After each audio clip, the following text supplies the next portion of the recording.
Rajshahi news, সবার কথা বলে। প্রবীণ নাগরিকদের সহযোগিতার জন্য বিশেষ প্রকল্প চালু করল কোচবিহার জেলা পুলিশ। এই কর্মসূচির নাম দেওয়া হয়েছে সম্মান। বুধবার মাথাভাঙ্গা অতিরিক্ত পুলিশ সুপারের অফিস চত্বরে এই অনুষ্ঠানের আয়োজন করা হয়। কোচবিহার জেলা আয়োজিত এই কর্মসূচিতে উত্তরবঙ্গের আইজি রাজেশ কুমার যাদব, ডিআইজি সন্তোষ নির্মলকার, মাথাভাঙ্গা মহকুমা শাসক নবনীত মিত্তাল, পুলিশ সুপার দ্যুতিমন ভট্টাচার্য, অতিরিক্ত পুলিশ সুপার সন্দীপ গড়াই সহ অন্যান্য আধিকারিকরা উপস্থিত ছিলেন। এদিন অনুষ্ঠানে বয়স্কদের হাতে ফল এবং জরুরি ফোন নম্বর সম্বলিত একটি কার্ড তুলে দেওয়া হয়। পাশাপাশি এদিন অতিরিক্ত পুলিশ সুপারের নতুন ভবন উদ্বোধন করা হয়। অনুষ্ঠান মঞ্চ থেকে 70টি হারিয়ে যাওয়া মোবাইল ফোন প্রকৃত মালিকের হাতে তুলে দেওয়া হয়। অনুষ্ঠানে বক্তব্য রাখতে গিয়ে অনেক প্রবীণই আশঙ্কা প্রকাশ করে জানিয়েছেন, এই কর্মসূচি যেন মাঝপথে বন্ধ হয়ে না যায়। পুলিশের তরফে অবশ্যই নিয়মিত কর্মসূচি চালু রাখার আশ্বাস দেওয়া হয়েছে। পুলিশের উত্তরবঙ্গের আইজি রাজেশ কুমার যাদব জানিয়েছেন, একা থাকা প্রবীণ নাগরিকরা নানান সমস্যায় থাকেন। তাদের চিকিৎসা, নিরাপত্তা ও সংক্রান্ত নানান সমস্যা দেখা যায়। এখন থেকে পুলিশ নিয়মিত তাদের খোঁজ খবর রাখবে। 2-3 মাস পর পর তাদের একসঙ্গে নিয়ে পিকনিক বা সাংস্কৃতিক অনুষ্ঠানের মতো আয়োজন হবে, যাতে বয়স্কদের মন ভালো থাকে।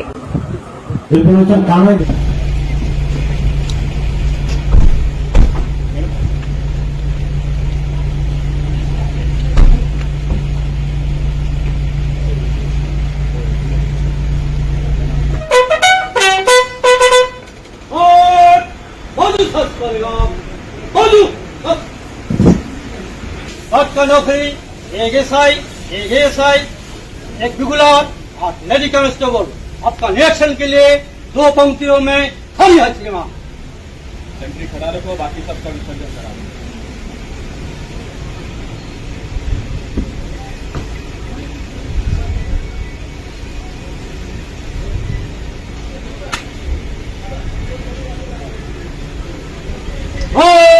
फगुल फर्स्ट करेगा आप, फगुल फर्स्ट खड़ा रहे। बाकी घाट बाथरूम के लिए विसर्जन।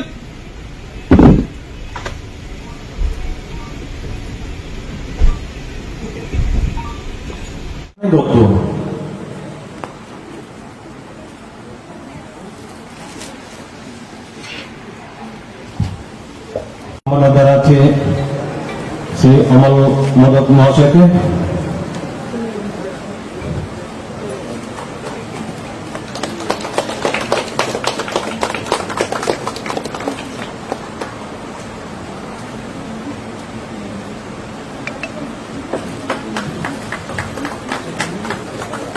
এসিডিএম ম্যাডাম সম্মান জানাচ্ছেন অমল মোদককে।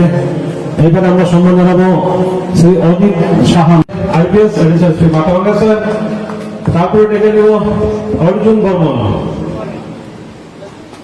অর্জুন বর্মন আছেন? তারপরে দীপক নাথ আছেন উপরবাসন, সুকুমার বর্মন, তারপরে ফণীভূষণ বর্মন। মঞ্চে চলে আসবেন একে একে, যাদের নাম ডাকলাম।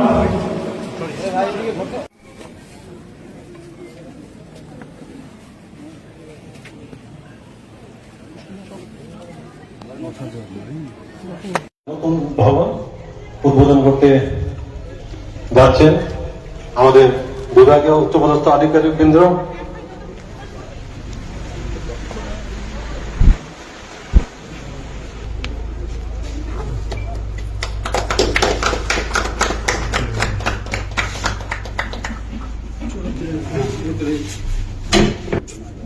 স্যার স্যার স্যার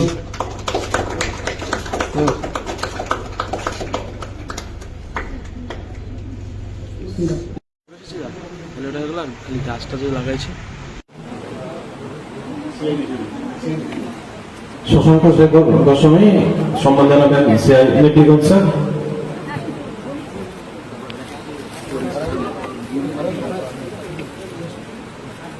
সম্মান জানাচ্ছেন শ্রী লক্ষ্যপতি ঘোড়ামানিক, চেয়ারম্যান মাথাভাঙ্গা মিউনিসিপ্যালিটি।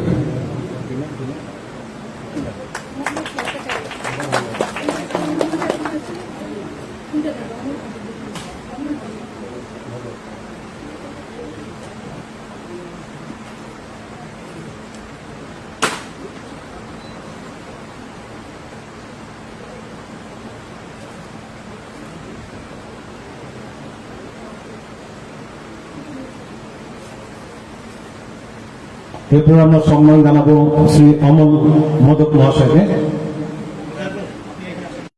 माथाभांगा की पोस्ट 2018 में सेंक्शन हुई थी। तब से एडिशनल एसपी माथाभांगा थाना परिसर में ही एक पुरानी बिल्डिंग से काम कर रहे थे। आज उनका एक एडिशनल एसपी माथाभांगा का एक नया भवन जो है जो ऑफिस के हिसाब से आज हम लोग उद्घाटन किए हैं और यहाँ से आज से एडिशनल एसपी माथाभांगा का ऑफिस चालू रहेगा और वहाँ पे थोड़ा स्पेस कंस्ट्रेंट भी था। यहाँ पे काफ़ी स्पेस है और जो कंप्लेनेंट्स वगैरह पिटिशनर्स वगैरह आते हैं वो भी आराम से कहीं पे बैठ के इंतजार कर सकते हैं कि अपना पिटिशन वगैरह दे सकते हैं। उसकी भी सुविधा सर आज एक प्रकल्प भी चालू किया सर माथाभांगा सर हम लोगों का सम्मान प्रकल्प पहले हम लोगों ने इसके फर्स्ट फेज में कूच बिहार में 5-6 महीने पहले चालू किया था। उसमें करीब 60 सीनियर सिटीजन हमसे जुड़े हुए हैं। तो सम्मान प्रकल्प जो है ये सीनियर सिटीजन्स के लिए है। हमारा इसमें हमारी चेष्टा यही रहेगी कि जो सीनियर सिटीजन्स हैं देश के जो बड़े बड़े शहर हैं जैसे कूच बिहार, माथाभांगा, बाद में हो सकता है हम लोग इसको दिनहाटा में भी शुरू करें। वहाँ के जो वयस्क नागरिक हैं उनके साथ परस्पर पुलिस का जोगाजोग बना रहेगा और उनको कोई अगर सुविधा होने पे वो सीधा पुलिस के साथ संपर्क कर पाएंगे। इसके लिए हम लोग प्रत्येक थाना में एक नोडल ऑफिसर चयनित कर दे रहे हैं जो कि सीनियर सिटीजन्स के साथ परस्पर संपर्क में रहेंगे और हम लोग सीनियर सिटीजन जो हमसे जुड़ रहे हैं उनका डेटाबेस भी हमारे पास रहेगा।